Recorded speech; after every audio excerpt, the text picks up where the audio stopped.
Independent Urdu से मैं हूँ कुरतुल शराजी। हम पूरा दिन आपको आगाह करते रहे कि जो पेशावर से स्टार्ट होने वाला जो कारवान है लॉन्ग मार्च का, जिसमें बाकी शहरों से भी पाकिस्तान तहरीक इंसाफ के बाकी कारकुनान भी शामिल होते रहे, वो इस्लामाबाद में दाखिल हुआ। और अभी इस वक्त जो है इमरान खान की क़यादत में ये जो काफ़िला है वो इस वक्त श्रीनगर हाईवे पर मौजूद है और कुछ देर बाद तवक्को की जा रही है कि ये जो काफ़िला है इमरान खान की क़यादत में और बाकी सीनियर लीडरशिप की क़यादत में डी चौक पहुँचेगा।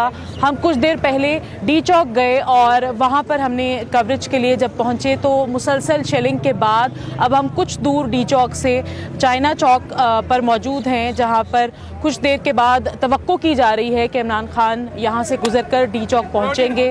और साथ साथ जो है यहाँ पर बहुत बड़ी तादाद जो है कारकुनान की यहाँ पर मौजूद है, जिसमें ख़वातीन हों, बच्चे हों, जवान हों, बूढ़े हों, हर एज ग्रुप का सब जो है यहाँ पर शहरी मौजूद हैं। और ना सिर्फ यहाँ पर इस्लामाबाद के शहरी हैं, यहाँ पर पेशावर हो, बाकी शहर हों, जो मज़ाफ़ात के इलाके हैं इस्लामाबाद के, वो यहाँ पर सब मौजूद हैं। लाहौर से कुछ लोग पहुँचे हुए हैं और सुबह का ये टाइम है, लेकिन इसके बावजूद बहुत बड़ी तादाद जो है वो हम देख रहे हैं इस रोड पर। और साथ साथ मैं ये भी बताती चलूँ कि सिक्योरिटी की सिचुएशन अगर बात की जाए तो मुसलसल शेलिंग तो हो रही है वक्तन फ़वक्तन इंतज़ामिया की जानिब से, पुलिस की जानिब से, लेकिन साथ साथ जो है उस जहाँ पर शेलिंग हो रही है डी चौक पर, वहाँ पर भी जो है शहरी मौजूद हैं शेलिंग होने के बावजूद। और साथ साथ वक्तन फ़वक्तन जो है नारेबाजी भी की जा रही है। काफ़ी ज़्यादा जो है जो पीटीआई के कारकुनान हैं, फॉलोअर्स हैं, सपोर्टर्स हैं, बहुत ज़्यादा पुरजोश हैं।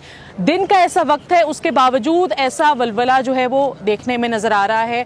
और इमरान खान की जो कॉल है वो उन्होंने जो ऐलान किया था वो डी चौक का किया था, लेकिन जो है हुकूमत की जानिब से या फिर सुप्रीम कोर्ट के ऑर्डर्स के बाद G9 और H9 पर रोकने का कहा गया था। अब देखना ये है कि इमरान खान G9 का रुख करते हैं या फिर डी चौक की जानिब आते हैं और खिताब करते हैं अपने कारकुनान से।